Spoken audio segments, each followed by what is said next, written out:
Olá, mais um Memória Manchete, dessa vez também com um cara que a gente conhece há muito tempo.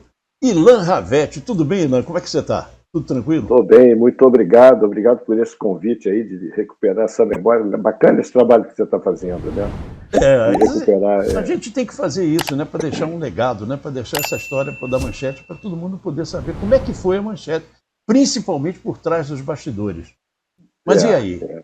Você está bem, está com cabelo, ó, eu não tenho. Estou com cabelo. Está bem, está na boa, está ótimo. Estou na ótima. Como é que você começou em televisão? O que você fazia? Como é que você foi parar dentro da televisão? Bom, assim, o meu primeiro trabalho que eu me lembro assim foi sonoplasta de teatro. Oh, E o que caramba, sonoplasta de teatro, aquele cara que fica escondido lá atrás, lá naquela janelinha, né? Que ninguém se lembra que existe. As pessoas ouvem a música, mas não não imaginam sabe que de tem onde alguém vem. que liga aquilo, né? É. E eu trabalhei nessa época no tablado, aquele teatro da Maria Clara Machado, Ah, meu que ainda está lá, Deus! né? Que ainda Teatro está lá, né? tablado. Pô, caramba. Isso. Um monte de gente Trabalho. veio de lá, né? Muita gente veio de lá, era tipo um lugar de criação de atores, né? Uhum. Muita gente saiu de lá e eu gostava muito de fazer aquelas peças com a Maria Clara Machado, dirigido pela Maria Clara Machado. Lembra do nome de E, algumas peças aí? Que eram peças infantis? sim, peças infantis. Cavalinho Azul, que é um clássico. Oh! Quem Matou o Leão. Ah, que legal! É interessante, porque as pessoas que naquela época estavam lá fazendo uma ponta nessas peças, Isso. depois viraram diretores, atores, Cores. Uhum. profissionais de televisão também. É muito interessante. Foi uma época muito boa. E depois disso eu resolvi fazer voo livre com 19 anos. Você estudava? Você fazia alguma faculdade, alguma coisa assim? Eu fazia engenharia eletrônica na PUC. O engenheiro eletrônico foi parar no tablado. Não. Nessa época do Ah, tablado, eu ah. fazia a turma IME no Colégio Ah, meu Princesa Deus. Isabel. No Miguel Couto, Colégio Miguel Couto. Lá no meu curso estudava isso. Eu ainda não estava fazendo, mas depois eu entrei para a faculdade, Ah, cursei, quase me formei. Mas antes disso, antes de chegar nesse ponto, aham. eu me apaixonei. Desculpa, eu estou com essa Que tosse, isso? apareceu de repente. E aí eu me apaixonei pelo voo livre, isso virou uma mania que eu queria, não tinha Voo dinheiro, não livre ia mesmo, poder né? Saltando lá da pedra voar, da voar, Gávea. Eu fiquei apaixonado por aquilo, tinha que comprar equipamento caro, eu com 18, 19 anos. Aí eu fui trabalhar numa equipe de som, de sonorização, chamada RL Som, aqui no Rio de Janeiro, naquela época, anos 80, 82, por aí. RL Som. RL Som, Eu isso. lembro desse nome, cara. Eu lembro desse nome. O nome não é Não, estranho, não. era bem conhecida, eu fazia todos os desfiles de moda, eu Uhum. montava o equipamento, ensaiava aquilo ali, né? Que legal. E fazia shows também. Eu operava o som dos shows, imagina, eu era um garoto. Aham. E me largavam, confiavam em mim. Eu tinha facilidade com o equipamento e eu operava esse som. Um telefonema aqui. E aí eu fazia esse som, operava som, fazia desfile de moda, trabalhei esse tempo.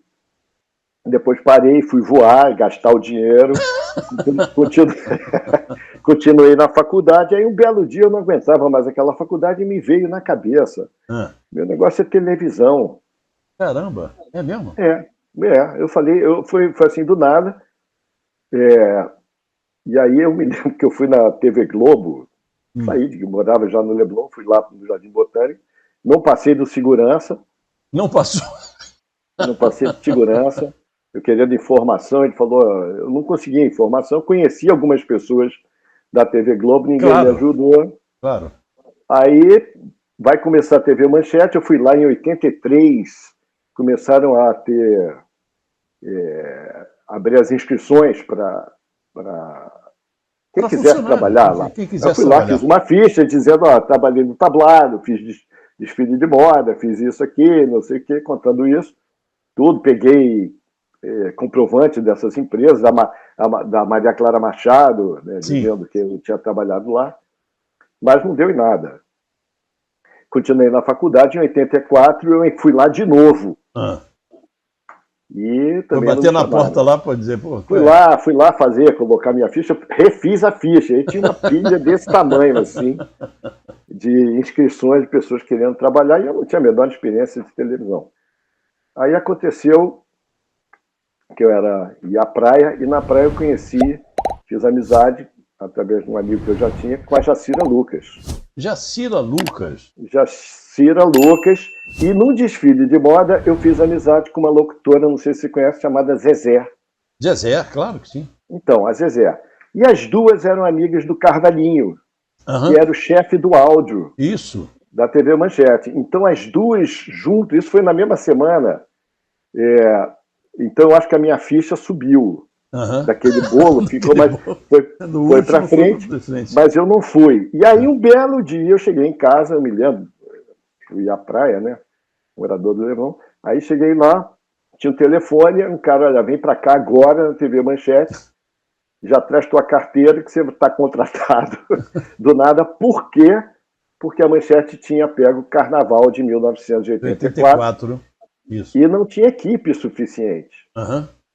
E aí eu já levei minha carteira, fui contratado, e aí entrei naquele quarto andar maravilhoso, com botões e luzes e o equipamento que era top no Rio na de época Janeiro. Era top. A instalação do quarto andar era uma coisa impressionante, era tudo muito bacana, enfim, e comecei lá. Me lembro do Orlando, que era do áudio. Orlando Costa. Orlando Costa, eu me lembro dele me apresentando a um VT de 1 polegada, dizendo 1 segundo tem 30 frames. Eu me lembro desta informação. E na época eu não sabia nada de vídeo, eu achava que o VHS era que nem fita cassete, botava para cima e para baixo, tinha 2 lados, eu não tinha VHS em casa. Explicando às pessoas, olha, a fita VHS que ele está falando é de áudio, que a gente botava de um lado e depois botava do outro lado. De vídeo. Mas não, a cassete era de áudio. A cassete era de áudio, o VHS era um lado só, pô, não tinha 2 lados, então ele pensava que era de um lado era uma fita grande, eu achava que era grande. Enfim, eu era completamente ignorante de vídeo, de televisão, e aí eu fui trabalhar operar o áudio da CPP2. Era ali no quarto andar. Que era lá no quarto Era no quarto andar. Não, vocês estavam lá no jornalismo, numa ponta, e a gente estava na outra ponta. Então, eu vivia ali. Aquilo ali era um playground para mim, né? Eu ia passar tempo ver a edição do jornalismo, ver vocês gravando jornal. Eu ficava ali o tempo inteiro. Ali era a oportunidade dos sonhos de qualquer um para aprender tudo. O meu você nunca viu gravar, porque a segunda edição não era gravado, não. Era ao vivo. A segunda edição era ao vivo. É porque você não ficava até 11h30, talvez. Mas não era aquela gravaçãozinha da BCN que depois... Não. Segunda edição era ao vivo. Aliás, quem forçou a entrada ao vivo do jornal fui eu. Porque a gente gravava, ficava gravava o primeiro bloco, o segundo bloco, o terceiro bloco, aí começava a entrar no ar. Aí depois, quando a gente terminava o 4º bloco, ainda tinha que ficar lá, igual um 2 de pausa, esperando, se desse algum problema, a gente entrava no ar. Aí eu, vou começar. Aí depois de 6 meses, isso me encheu o saco. Aí eu comecei cada dia chegando mais tarde, até que um dia o Caetano falou, não dá pra gravar, vai ter que ser ao vivo. Aí, legal. E foi ao vivo. Aí quando terminou, eu falei, não desliga o microfone, não. O Orlando estava na sonoplastia. Era ele mesmo. Não desliga, não. Eu falei, tá vendo como é que deu tudo certo? Para com essa palhaçada de gravar, rapaz, que seu Adolfo quer tudo certo. Vamos botar tudo ao vivo. E aí a segunda edição passou a ser ao vivo, totalmente. A segunda edição nunca era gravada, era sempre ao vivo. O primeiro é que eles gravavam. Que horas era a segunda edição? 11h30. Eu estava lá. Eu só não prestei atenção, porque eu estava lá na ilha. Porque o meu horário era de 19h a 1 da manhã. Então, tu ficava lá. Ficava lá. Ficava depois da 1 também, que nem o Johnny, que nem o Arrabal, ficava depois da...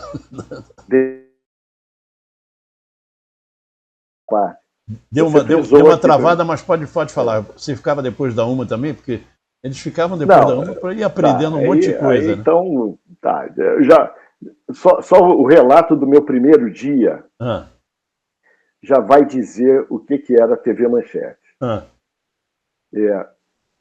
Para quem não viu aquilo ali, a CPP2, a CPP1, a Globo chama-se de CPP o prédio onde é a central para produção. Lá na Manchete eram as ilhas de edição. Tinham 2 ilhas de edição super bem instaladas, com 4 máquinas de 1 polegada, 3 players, uma REC, um equipamento de áudio incrível, de 28 canais de entrada e 24 de saída, e mesas de efeitos, era uma coisa linda, maravilhosa, de estar lá dentro, para mim, era um sonho. Mas a mesa de áudio ela fica atrás do editor, então ficava na frente, junto aos monitores de vídeo, o operador de edição, e depois eu me tornei o operador de edição, e o diretor. E aí eu sentei lá no meu lugar, o cara falou, senta aqui, bota aqui tudo no nível, que para mim era uma brincadeira, ficar fazendo aquilo. E aí eu olho para frente assim, eu falo assim, eu conheço essa careca aí. Aí eu olho assim, daqui a pouco o cara se vira e fala assim, cacete, é o Nelson Pereira dos Santos. Eu falei assim, eu estou começando minha carreira na televisão, trabalhando com o Nelson Pereira dos Santos aqui na minha frente. Sensacional. Aí, isso fala muito do que era a Manchete. Claro, imagina. Entendeu?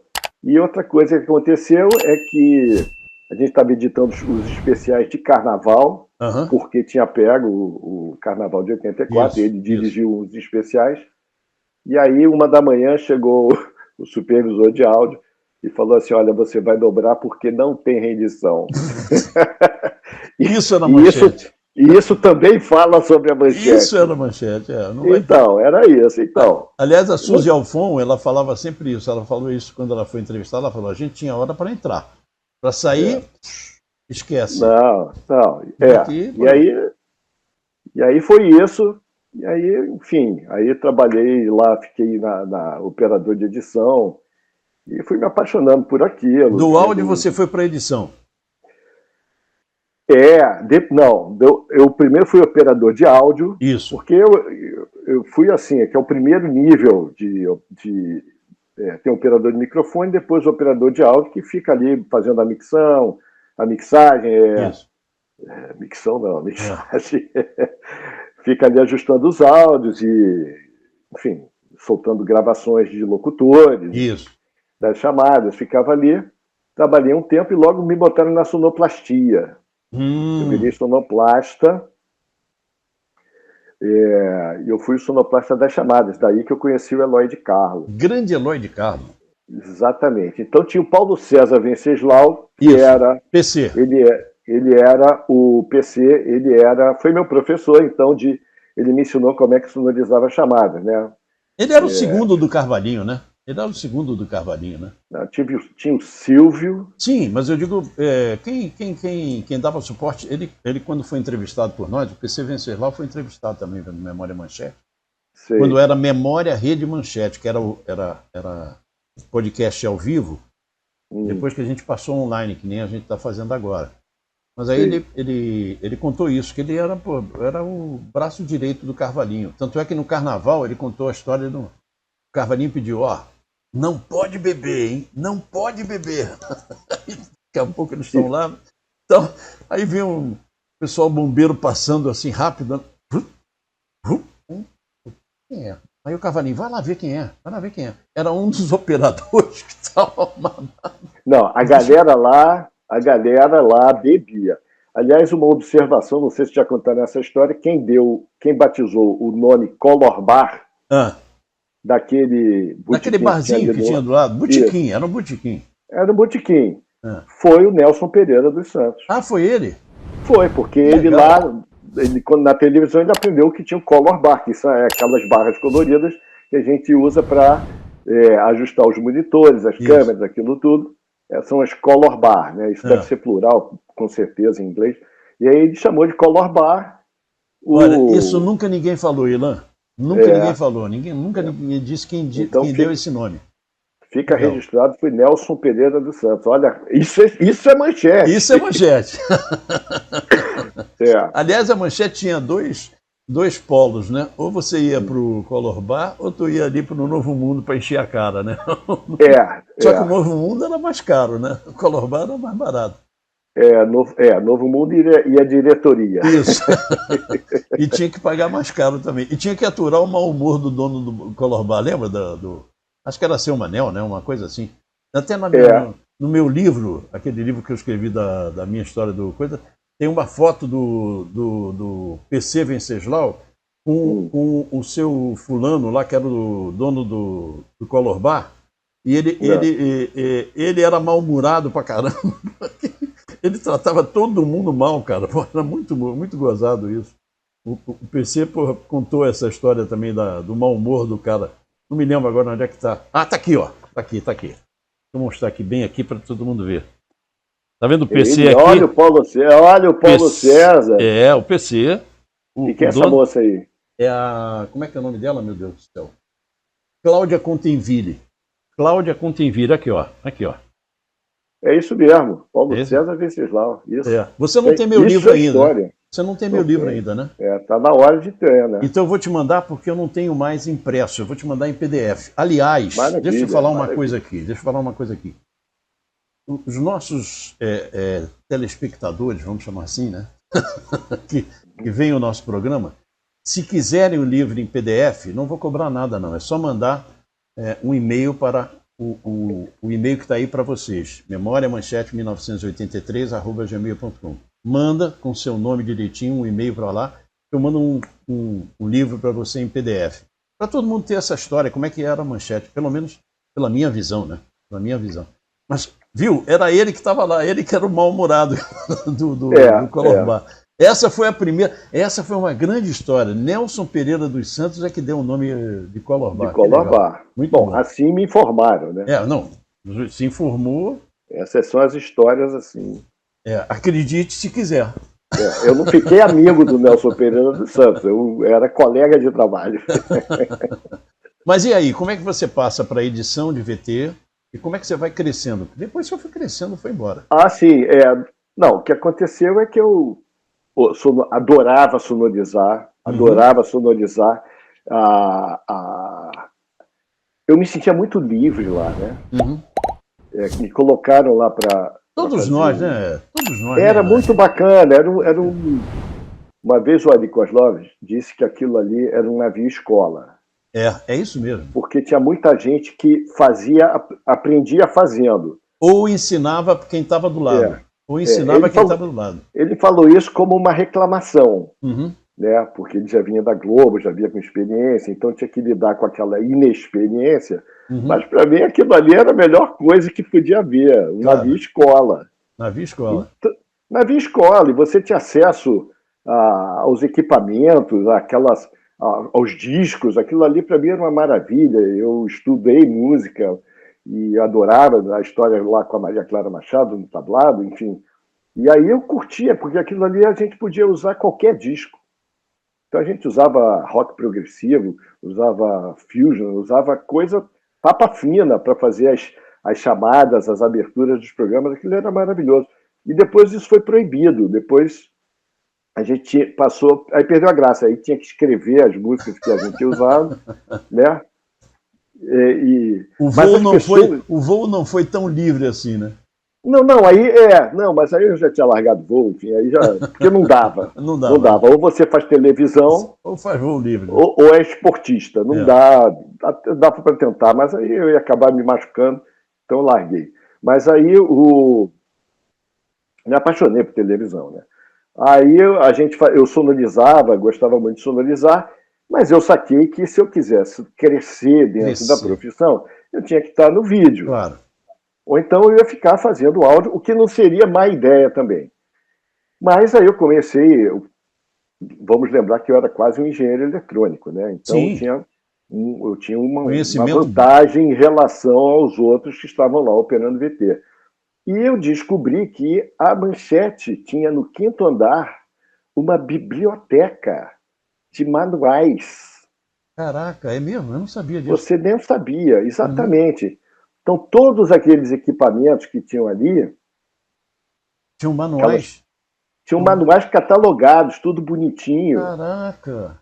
E eu acho que eu posso dizer que eu mudei um pouco essa história da técnica na Manchete pelo seguinte: eu era do áudio. Mesmo sendo sonoplasta, eu ainda recebia como operador de áudio.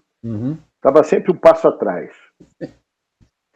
E aí eu estudei, fui no centro da cidade, comprei um livro sobre televisão, para entender que era aquela história das linhas, os tais dos 30 quadros por segundo, como é que a informação de cor foi colocada em cima da informação de preto e branco, da TV preto e branco. Teve que haver uma adaptação, né? O que era o RGB? O RGB. Aí eu estudei isso tudo, aí eu peguei os manuais do BVH 100, uma coisa assim que tinha, e o BVE. O BVE era na Revolução. Era na Revolução. Aquilo ali era o deus da técnica, porque era o cara que lidava com um computador enorme que controlava as máquinas todas, controlava áudio, controlava efeito, controlava slow motion, isso num computador que era top. E quem trabalhava na TV Globo e trabalhava na Manchete dizia que os equipamentos da Manchete eram mais avançados que os da Globo. É verdade. Aí eu peguei o manual do BVE, peguei esses manuais todos, e aí fazia o seguinte: eu operava som, era sonoplasta até uma hora da manhã. Aí, 1h da manhã, eu descia, porque eu era um cara honesto. Ó, tá vendo? Bati o cartão de ponto para não ficar fazendo um monte de hora extra. E subia e entrava na CPP, que estava vazia de madrugada, e ficava praticando. Arrumei umas fitas vagabundas lá, de sobra, né? Fiz amizade com o pessoal e ficava editando. Fiquei editando.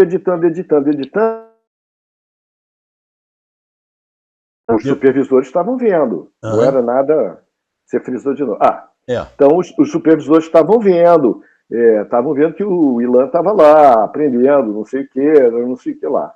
Aí aconteceu um dia que eu não fiquei, fui para casa. Aí o supervisor me ligou, eu cheguei em casa, eu acho que eu ia de ônibus, ou estava de carro, não me lembro. Ele falou: olha, estão precisando de um operador de BVE aqui, o Walter Moreira Salles, para editar o programa dele.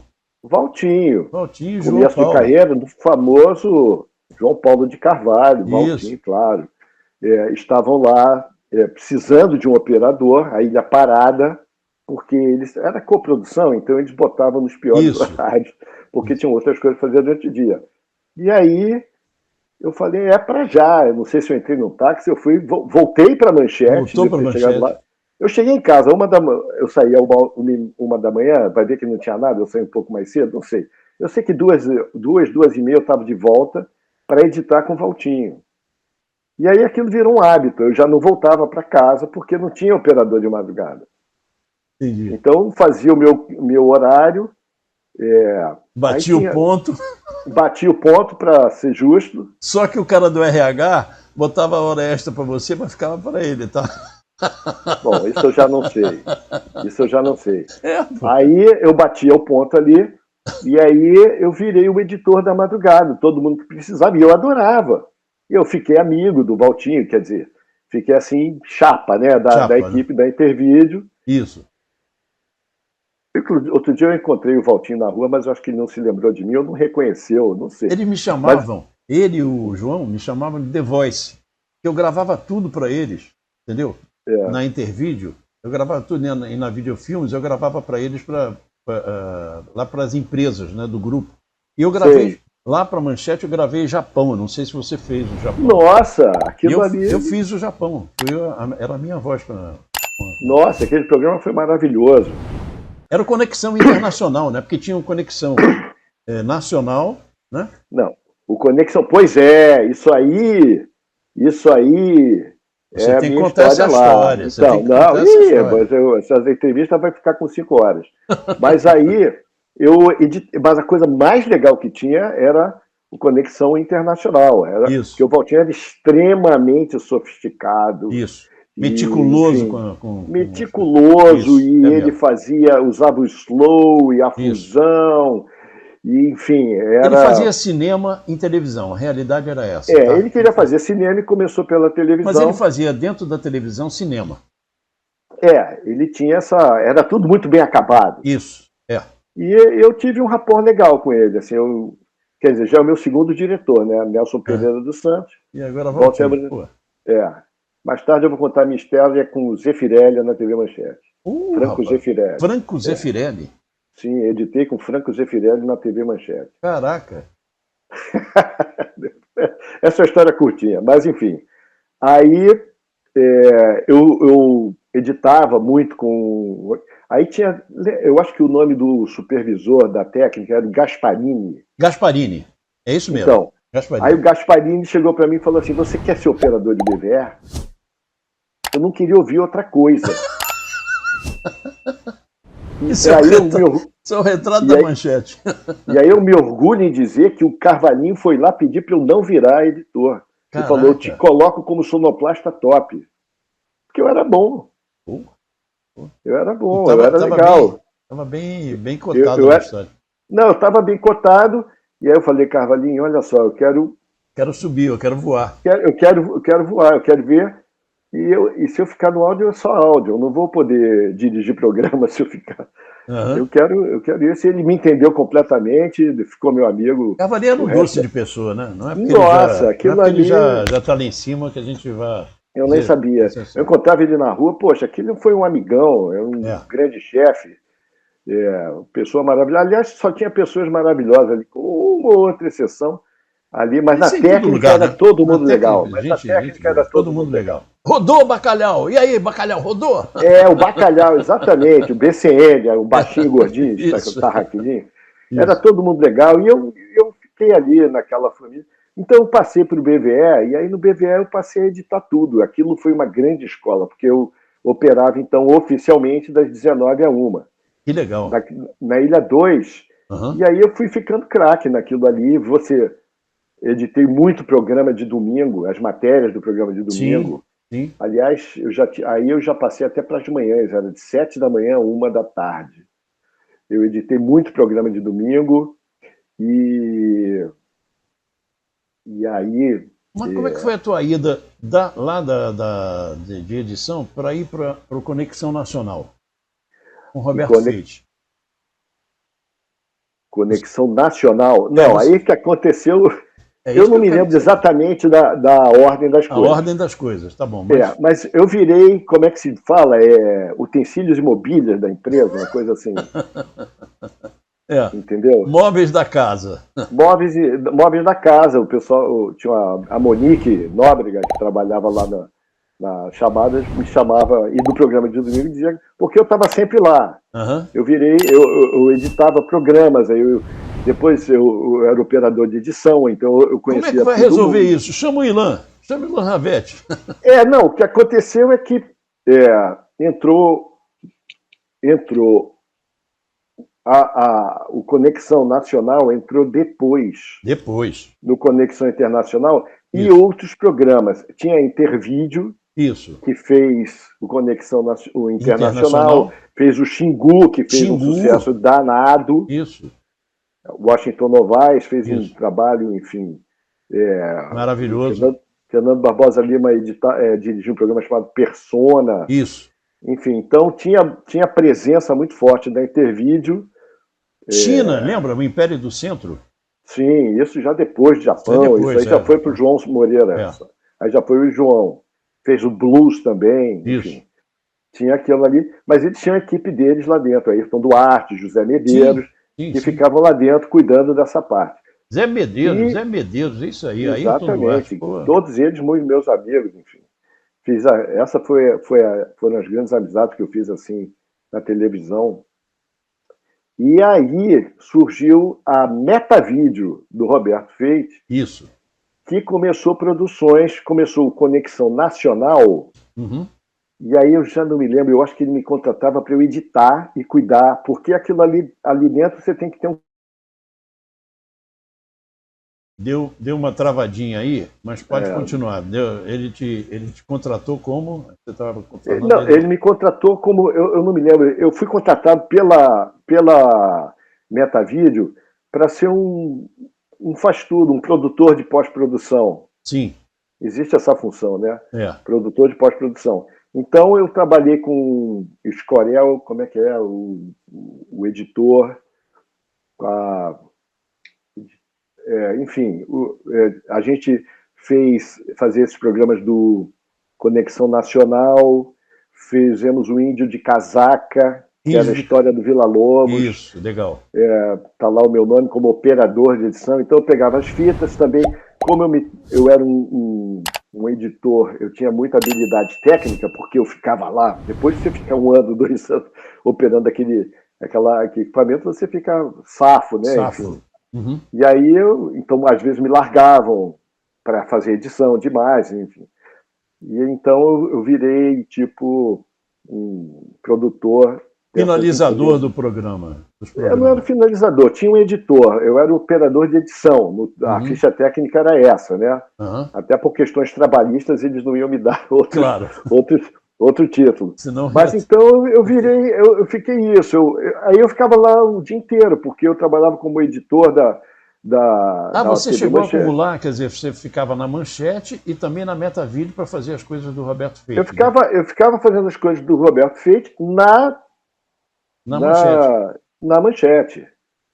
Mas a carteira assinada era pela Manchete. Era pela Manchete. E fazia o jabá por fora lá. Ah, tá. Então, é isso que eu estou falando. Você tinha dois... E aí, nesse momento, eu já era editor. Eu virei editor, já não era mais da técnica. Teve um momento que eu virei editor, e aí eu já não tinha mais o problema do cartão de ponto. Então, não precisava me preocupar em ir lá. Mas crachá tinha que usar crachá. Ah, crachá sempre, né? Se você não tivesse crachá, enfim, se o Adolfo te pegasse no corredor, diz: quem é você? Por que está fazendo aqui? E isso foi o que eu chamo da época de ouro da Manchete, foram essas produções, que eram muito bem acabadas e com uma qualidade muito grande e com assuntos importantes, culturais, enfim. Tudo. Que acrescentavam, né? Era coisa TV de primeira classe, lembra que TV de primeira classe. TV de primeira classe. Mas aí eu não me lembro bem em que momento é que a Manchete tinha uma tradição de musicais, tinha o Toque de Classe. Sim. Que era apresentado pelo Arthur Moreira Lima.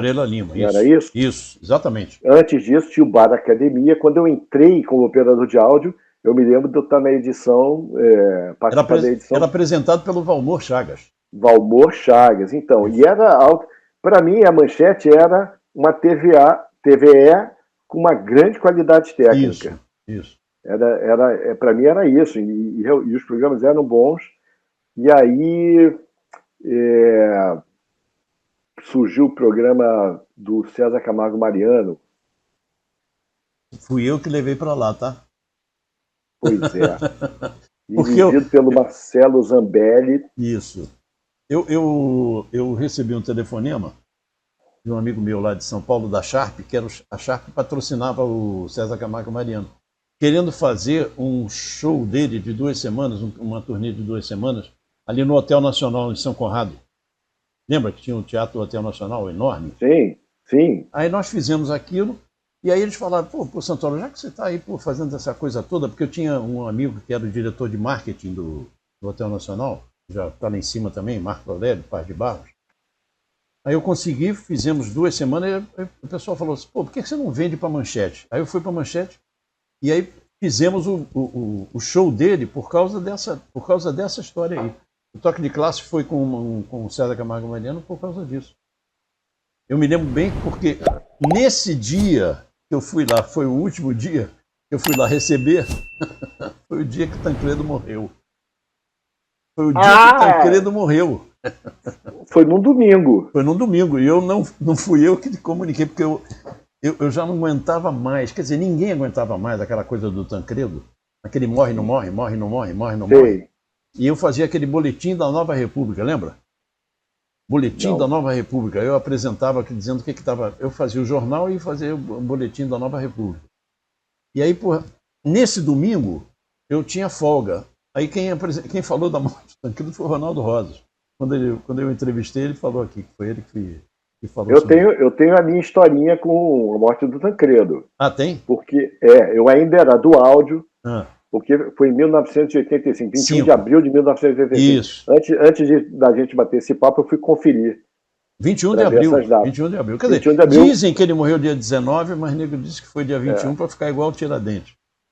1985, e eu era o sonoplasta do programa de domingo. Eu ainda era sonoplasta do jornalismo. Do jornalismo. Eu ficava no famoso Cafofo, chamava-se Cafofo, você deve ter gravado muitos áudios ali. Ali do outro lado, Era um estúdio escondido, né?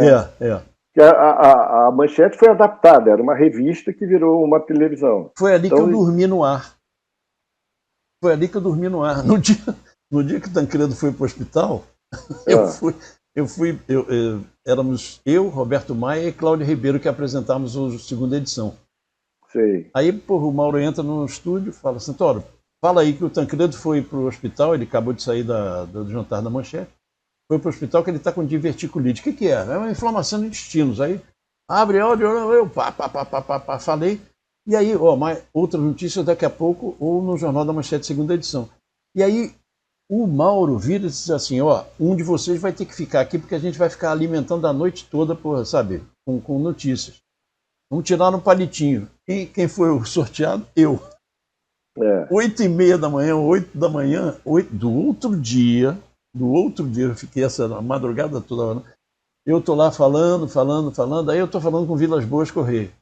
E tinha uma projeção de uma coisa, aparecia ele aqui, uma tela assim, e ele botava no ADO, né, botava aquela coisa ali, e ele falando, aí ele falou, eu assim, aí ele falou, não é, Santoro, Caramba! Só que não dava para me ver porque eu estava de lado. Aí o câmera viu que eu estava dormindo, pegou um cabo de vassoura, um pedaço de pau, me deu uma cutucada por baixo, isso está no meu livro, deu uma cutucada por baixo. Aí eu falei, isso depois do tempo que ele falou, entendeu? Foi nesse estúdio aí do Cafofo, era o estúdio do Cafofo. Esse é o estúdio B, então. Era o B. Não, o Cafofo era antes. Era sonorização pequenininha, onde a gente gravava o áudio dos jornalistas que iam lá gravar para depois eles editarem.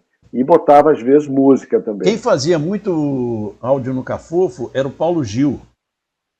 Lembra do Paulo Gil? O Paulo Gil era apresentador e a gente, tadinho, ele já estava em cima. E a gente sacaneava ele porque ele se maquiava. Eu nunca me maquiei.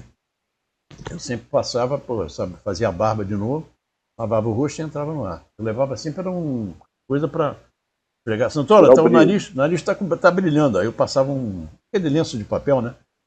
E o Paulo Gil se maquiava todo, se preparava de terno e tudo, mas ele nunca entrava no ar. Então ele sempre gravava os áudios do jornalismo. Ele gravava no Cafofo. No Cafofo. Eu devo ter gravado com Sim, certamente. Mas então eu estava no plantão do Cafofo, do Jornal de Domingo, da segunda edição, aí eu não me lembro qual era o detalhe, e terminava 10 horas. Era o programa de domingo. Terminava 10 horas. Terminava 10 horas, então 10 horas já estava aquele deserto na TV Manchete. Isso. Domingo, 10 horas, não tinha mais ninguém. Só tinha o pessoal que botava os VTs no ar, né, o controle mestre. Aí eu tô saindo, não sei, que alguém falou assim, morreu o Tancredo. Porra, vou ter que voltar. Volta! Volta! Não, aí começou... Enfim, o Tancredo morreu na minha mão, né? No áudio. O áudio da Manchete estava na minha mão naquele momento. Não tinha mais nenhum. Não é nenhum. Não tinha mais ninguém do áudio lá. Não tinha, sei lá, tinha um operador da edição. Acho que não tinha ninguém. Aí eu fui lá correndo para o estúdio B. E... Aí o Ronaldo que deu a... Aí chegou... Não, aí deve ter rolado uma história lá no jornalismo, mas o noticiário... se concentrou no estúdio B. Não era ali... No estúdio A, que é apresentado no Jornal da Manchete. Não era no jornal. Foi tudo lá, porque aí chegaram os jornalistas, chegou o Zé Guivelder, e aí eu tive que montar aqueles microfones todos. As pessoas montaram ali uma mesa redonda rapidamente, era eu sozinho ali. Eu não deu tempo de chegar. Tocando o barco sozinho. Botei o microfone, liga assim, não sei o quê, agora roda VT. Aí teve uma hora que o Zé falou, não saiu o áudio, porque eu não tive tempo. Eles falaram, tá no ar, mas ninguém me perguntou se estava ligado os microfones todos. Não tinha microfone ligado. Aí saiu o Zé Brian, aí vai pro comercial, aí eu, gente, me dá um tempinho. Aí eu fui, consertei tudo e e aí tudo funcionou, depois foram né? chegando as pessoas. E eu, se eu não me engano, depois, eu acho que eu virei à noite lá. E eu depois ainda, como eu era sonoplasta, Deve ter virado, deve ter virado. Devo ter virado. E aí domingo eu resolvi, não tinha ninguém, domingo não tinha quase ninguém, pô. E aí eu resolvi gravar umas fitas com músicas fúnebres clássicas. E depois eu vi isso em casa e falava, nossa, que coisa cafona que eu inventei. Que porcaria. Ficava, então, porque ele teve um desfile, né? Depois do enterro dele, no velório dele, teve um desfile, Teve um desfile. Eu não sei, teve um desfile. Eu sei que ficou aquela música tocando. E você achou horrível, hein? Eu falei, que coisa pretensiosa, ficava tocando música clássica. Eu falei, pô, era muito melhor ter o áudio ambiente, uma coisa assim. Porque a música da época era Coração de Estudante, do Milton Nascimento, lembra? Não. Não, eu sei, mas a música do Tancredo... sim, do Tancredo. Era Coração de Estudante. Foi aquela comoção toda, enfim. Porque todo mundo achava que o Tancredo ia salvar o Brasil, né? E isso carimbou a minha memória esse dia, que eu estava lá saindo do trabalho, ia lá, sei lá, tomar um chopp, comer uma pizza na pizzaria Guanabara, para tudo porque o Tancredo morreu. Exatamente. Então tá bom, E aí foi assim. Agora, voltando à Conexão Nacional, então. Não. Aí voltando ao musical, César Camargo Mariano. Isso, musical. Um toque de classe dirigido pelo Marcelo Zambelli, com assistência do Odilon Teti, que viraram meus amigões também. Aí eu virei o editor do programa. Eu editei musical. Eu é que dava o corte, não tinha mais ninguém. Eu editava com o Marcelo, mas eu editava os musicais, e eu sempre estudei música. Eu quase... era para eu ter sido, sei lá, um músico, um arranjador. Eu estudei tudo que tinha para estudar. Tinha uma forte ligação com música, já tinha sido sonoplasta. E aí eu fui editar... Fica tranquilo que o áudio está normal, não tem problema nenhum. Aí se você mexendo é que faz barulho. Esse aqui é o diretor já falando que está feio aqui. Aí Hoje não tem mais isso. E aí a Manchete, ela se transformou, naquele momento, eu não sei como classificar isso, mas a música brasileira de qualidade estava na TV Manchete. Estava na TV Manchete. Não estava na... Ok, tinha o Chico e o Caetano lá na Globo, mas a Globo tinha aquele Globo de Ouro, aquela coisa pop. Isso. Mas a gente tinha música instrumental. A gente tinha os músicos de qualidade, as pessoas, enfim, que cantavam bem. Teve um especial Moreira da Gal Lima, Costa. César Camargo Mariano, era tudo instrumental. O César Camargo Mariano era fantástico. Era um ele tocava com todo mundo e a gente teve a oportunidade de ver ele nos ensaios. Ele pegava na hora aquilo ali, a pessoa chegava, cantava, ele já sabia, já tinha um arranjo, aqueles músicos todos maravilhosos. E aí eu era operador de edição, não me lembro exatamente como é que foi, eu virei o editor desse programa, e aí eu comecei uma carreira de editor de musicais da Manchete. Depois esse programa acabou, mas tinha o Gregório Rubin, lembra do Gregório Rubin? Gregório e a Manchete gravava todos os grandes shows. Ele era da iluminação. Ele era o iluminador, isso. Mas de alguma maneira ele virou diretor dos musicais, ele ia gravar com a equipe. Sim. E era uma época de muitos shows no Canecão. Isso. Vinham muitos músicos brasileiros também dar show no Canecão, e a Manchete gravava praticamente tudo. Então, e eu era o editor disso. Isso foi uma época maravilhosa, porque aí o meu nome apareceu, os meus amigos falavam, né? Aí eu fiquei famoso assim dentro desse círculo. Eu editava os musicais, editamos B.B. King, Miles Davis, aquilo ali foi uma maravilha. Né? E, enfim, aí eu não me lembro o que aconteceu, teve um momento que eu acho que isso acabou, não sei, eu saí... Você saiu quando na Manchete?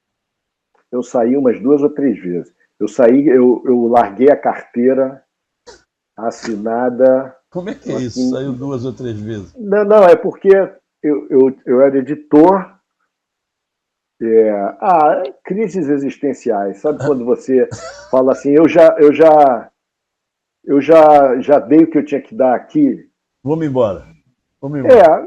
Eu preciso fazer outra coisa, isso aqui... Eu fiquei até 88, né? Eu comecei desde o início até 88. Porque a televisão, ao mesmo tempo que ela é essa coisa maravilhosa, ela é cansativa, ela é estressante. Cansa. E o nosso, eu não sei para quem que a gente estava falando, com a Rabal. Nós estamos falando com a Rabal, conversando com a Rabal. O Rabal falou sobre isso. O nosso trabalho em televisão, ele é muito volátil, ele é etéreo, sabe? Ele acabou, sabe? A internet veio mostrar que essa coisa agora não, está tudo aí. Então, o que você quiser ver, tá na internet. Foi gravado, está na internet. Mas naquela época, como não tinha isso, nosso trabalho era muito... Ele acabou, o programa acabou, sabe? Foi pro ar, foi. Mas isso eu gostava da televisão, porque a televisão, ela é rápida. Eu não tenho saco para cinema. Você não tem...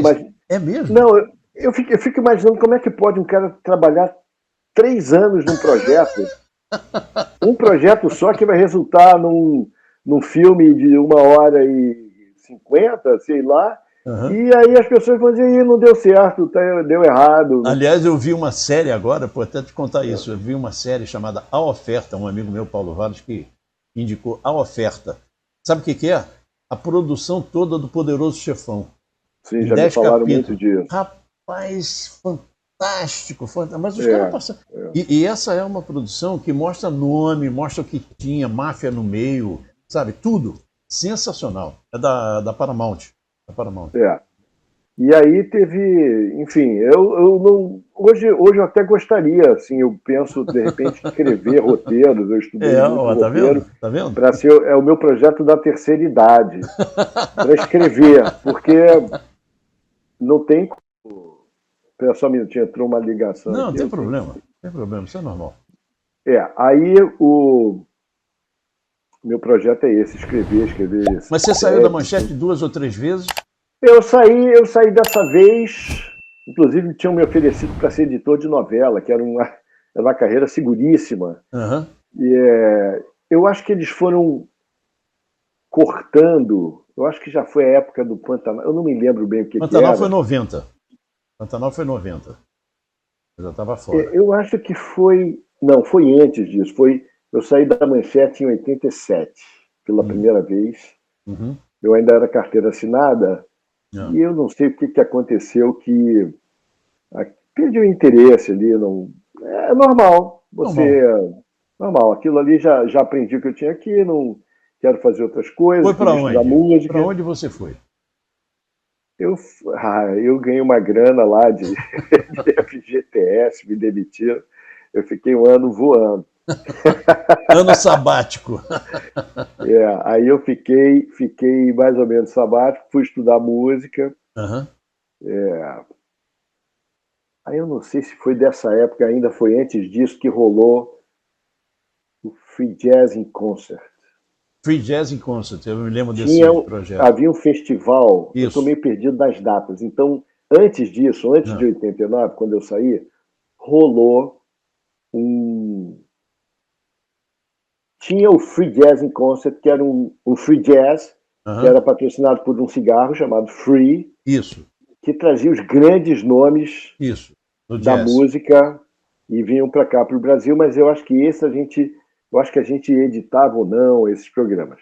Mas aí eles venderam a ideia de um programa chamado Free Jazz in Concert, que eram com os músicos instrumentistas brasileiros, e eu era o editor. Que legal. E não só o editor, aí eu passei para a direção. Aí o salário é diferente. Não sei, eu não me lembro bem. Eu sei que eu dirigi os programas do Free Jazz in Concert.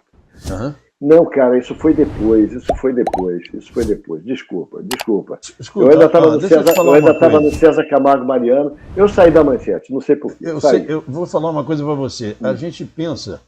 Eu li um artigo muito interessante de um médico dizendo o seguinte: se você esquece o que você ia fazer, você foi para lá e diz assim, o que eu ia fazer mesmo? Hein? Aí eu volto, não me lembro, estava fazendo uma coisa, não sei.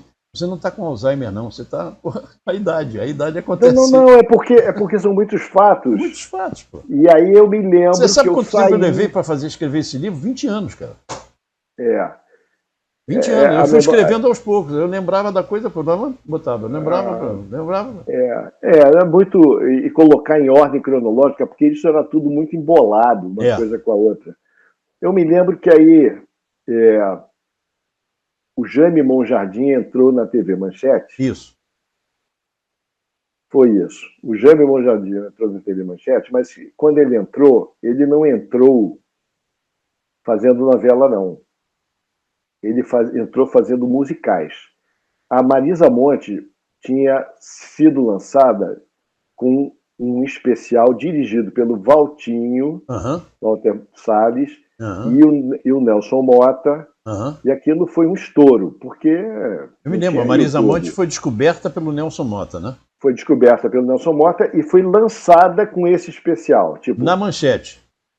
Provavelmente na Manchete, porque a Globo não ia lançar aceitar alguém uma produção, uma produção independente.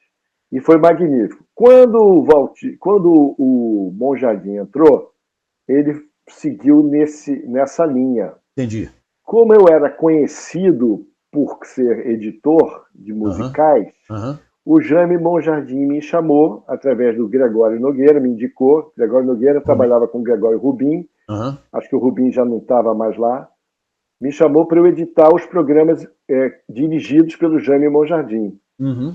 Aí eu dirigi o Léo Gandelman, editei o Léo Gandelman, editei um maravilhoso especial do Milton Nascimento, fui elogiado pela primeira vez no Jornal Oficial. Para você ser editado como editor que é aquela jornal de domingo do JB. Do JB. Elogiaram a minha edição do especial do Ed Mota. Pô, que legal. É tão legal que até hoje o pessoal edita a edição no YouTube. Tem um trecho lá desse programa que eu adorei fazer. E aí sim lançaram esse programa chamado Free Jazz in Concert, patrocinado pelo Free, nessa época. E aí eu passei a dirigir esses programas também. E aí eu me tornei diretor desses programas. Aí, então, eu saí uma ou duas vezes, saí 2 ou 3 vezes. Aí eu eu dirigia os programas de free jazz e outros musicais que apareciam lá. Mas você entrou, nessa volta você voltou como pessoa jurídica ou pessoa física ainda? PJ. Inventaram o negócio do PJ, a Globo inventou o negócio de PJ, aí todo mundo começou a fazer PJ. Eu não tinha nenhum problema com o PJ não, porque pagava mais, né? Sim, mas aí você que tinha que guardar, né, pô? Não era o FGTS, né? Quer dizer, você saiu da Manchete, mas não ficou. A Manchete não ficou devendo nada para você. Não. Porque o Ronaldo Rosio, por exemplo, eu perguntei a ele, e aí, quantos anos? Ele, 16 anos, que ele começou em 83 e terminou em 99. Não recebeu nada. Nada. Ele e um monte de gente que não recebeu nada. Teve gente que já morreu. Eu recebi tudo, porque eu saí antes, eu também. A primeira vez. Eu também. Recebi tudo, dessa sorte. E aí... Aí você vira diretor de musical. Diretor e editor do Free Jazz. Tá. Começa o Pantanal. E começa a fazer aquele sucesso estrondoso. Isso eu acho que por volta de 1990, 90. Então, era quando estava bombando lá o Free Jazz, entrou, aí aquilo explodiu, né? O Pantanal explodiu, era a possibilidade da Manchete chegar nos níveis de audiência da Globo, era uma coisa assim, enfim. E aí os musicais passaram a ser o segundo plano, o terceiro plano, o quinto plano. E eu editava assim, eu gravava um especial do Free Jazz e eu tinha segunda, terça, quarta, quinta e sexta para editar. Sim. À noite. Eu mesmo era o editor, eu dirigia e editava. O Jaime Cardoso me ajudou também nisso. Editor. E aí cortar na sexta-feira, cortar na quinta-feira, cortar na quarta-feira. E aí você ficou com segunda e terça. Não, cortar na terça. E alguém falou assim, olha, você agora tem 4 horas para editar o seu programa. O seu free jazz. Aí... Foi embora. Eu ainda editei um programa, lembra de um programa sobre sereias? Não lembro. Junto com o Pantanal, ou depois do Pantanal, o Jaime criou as sereias, foi gravado em Fernando de Noronha. Ah, sim, tem. Sim, e aí fizeram um especial, um making-off daquilo. Eu ainda editei esse making-off com o Bruno Vilas Boas, que era o produtor. Uhum. O Bruno dirigiu esse making-off e eu fui o editor. E eu me lembro de uma cena, assim, eu estava completamente confortável, eu sabia o que eu estava fazendo, 100% seguro, e eu me lembro do programa entrar no ar e eu estar editando o 4º bloco. E eu tive que cortar a fita no dente. E mandei para exibição, mandei para sonorização e fiquei editando.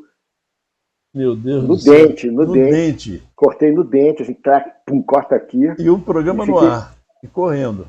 Para botar os créditos de encerramento. Eu já estava seguro, quando eu sabia o que eu estava fazendo. Sim. E o Bruno Vilas Boas, que não estava habituado com isso, porque ele era produtor, ele branco do meu lado. Ele olhando para trás, a gente via a engenharia, o programa no ar, o making off, e eu editando aqui, e eu, fica tranquilo, Bruno, vai dar tudo certo, e deu. Entendeu? E deu, porque era só crédito, era uma coisa boba. Aconteceu comigo mas quando ele viu eu cortar a fita com os dentes, ele deve ter ficado preocupado. Aconteceu comigo no SBT Repórter, nós fizemos um especial sobre Nossa Senhora, no dia 20, e ia ao ar no dia 22 de dezembro, se não me engano. E aí, não tinha terminado o programa. Sabe o que eu fiz? Eu botei todo mundo para fora, sai todo mundo. Deixa comigo. 1 hora antes do programa entrar no ar, eu entreguei a fita para a coordenação. Eles foram lá, fizeram a cópia e entrou no ar na hora. Tem que ser. Pois é, por isso que tem uma hora que você não aguenta mais, né? Porque eu não bebo. Aí, só com muito chopp na cabeça, para você aguentar isso com a vibração normal. Mas eu fazia isso, fiz. Mas aí o que aconteceu é que e ficou um clima muito ruim na TV Manchete. As pessoas estavam aquele Pantanal, aquela coisa... Estava com problema de grana também. Estava com problema de grana, aí entrou as Olimpíadas, eu achei que fosse resolver e não resolveu. Aí eu falei, estão pegando esse dinheiro. Já estavam pegando há muito tempo. Há muito tempo já estavam realizando. Aí eu me lembro que eu cheguei e falei, vou sair, pedi as contas, falei, não dá mais para mim, não sei como é que vocês resolvem aí. Saí, era PJ mesmo, falei, se virem aí. E eu falei com a minha mãe, eu me lembro disso, era 1990, 91. Eu falei com a minha mãe assim, saí da Manchete. Mas como você faz isso? Você ganha bem lá? Eu falei assim, eu me lembro claramente, eu falei para ela assim, mamãe, aquilo vai acabar. Meu Deus. Eu falei para minha mãe, não tem como aquilo não acabar. Falei, está no caminho, não tem como, é muito óbvio. Aquilo que foi, né, que ela tinha orgulho lá de ver meu nome na televisão, aquilo ali, mas eu falei, vai acabar. E ela olhou para mim, assim, com o olho arregalado, eu falei, pode ter certeza, aquilo vai acabar. E aí, peraí, porque daí para diante, você tua vida decolou, você virou diretor, foi em frente. Sim. A minha pergunta, para a gente fechar o nosso papo, é o seguinte: com toda essa coisa conturbada... Faltou a história do Zé Firelli. Então conta do Zé Firelli, porque aí eu pergunto... Eu tenho que contar essa história porque eu disse que ia falar lá embaixo. Isso. Não, o Zé Firelli foi o seguinte, o Zé Firelli, ele veio fazer alguma coisa aqui no Rio de Janeiro para a Manchete, ou um evento, ele veio dirigir uma Manchete, e aí o Adolfo chamou ele, abraçou ele, fez jantares de homenagem. Ele fazia isso. Ele fazia essas coisas, trouxe o Zé Firelli para cá, fez matéria, com certeza, para revista, e aí o Zé Firelli resolveu fazer um especial sobre o Rio de Janeiro, com um material de arquivo da Manchete que era horroroso. Não tinha qualidade o material. O arquivo da Manchete tinha aqueles bons programas. Bons programas. Mas o jornalismo diário tinha qualidade de jornalismo diário. Rodou, não gravou. Tinha. Não sei, arquivo de BVU, de Umatic, sei lá, aquilo ali. Era horrível, mas, enfim. E aí o Zeffirelli, aí copiamos aquilo tudo, chama o Ilan, né? O Ilan copia tudo, levanta o material, e aí eu entro na ilha para editar com Franco Zeffirelli. Caraca, que espetáculo, hein? Por quê? Aí me chamaram porque o meu inglês era ruim, mas era muito melhor do que qualquer outro. E o Franco Zeffirelli era italiano. Mas tu não fala italiano. E eu falava inglês, mas foi legal, a gente conseguiu trabalhar lá. Cara, ele entrou para editar na CPP1, eu me lembro disso claramente. Ele entrou com um cachorrinho mini pincher cheio de diamantes na coleira, e o cachorrinho, esse cachorrinho sou chato, ele invocou comigo, ele ficava latindo. Então eu editei com o Zeffirelli segurando esse mini pincher que ficava olhando para minha cara com raiva. E ainda trouxe o namorado dele. Aí daqui a pouco não enchia depois eu faço questão de contar, porque eu contei para todos os meus amigos. O Zeffirelli olha para mim, porque eu era bem apessoado, né? Até hoje eu ainda dou um caldinho. Até hoje tá bonito. Aí o Zeffirelli falou assim, você não quer ir para a Itália comigo? Você vai ser meu editor.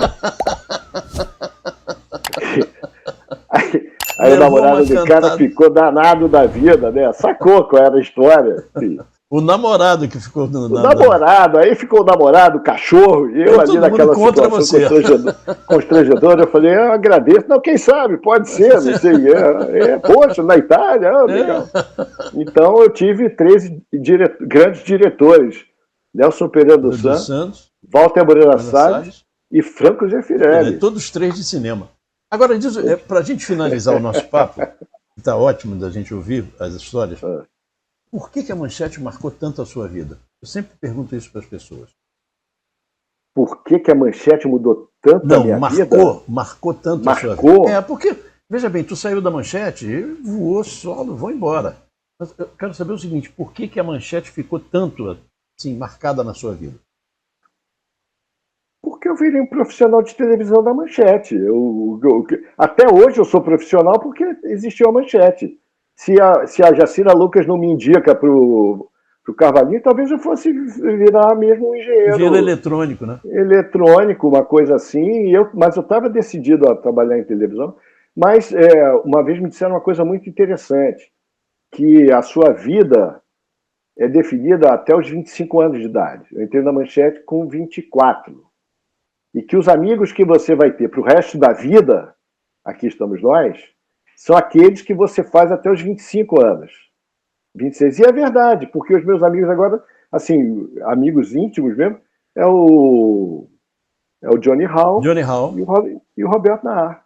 Que são assim, as pessoas com quem eu mantenho. Roberto Nahar, eu falei com ele está em Portugal. Está em Portugal. Ele vai também dar entrevista para nós. Então, vai ser ótimo. Ah, sim, trabalhei também com o Roberto Nahar para ficamos muito amigos.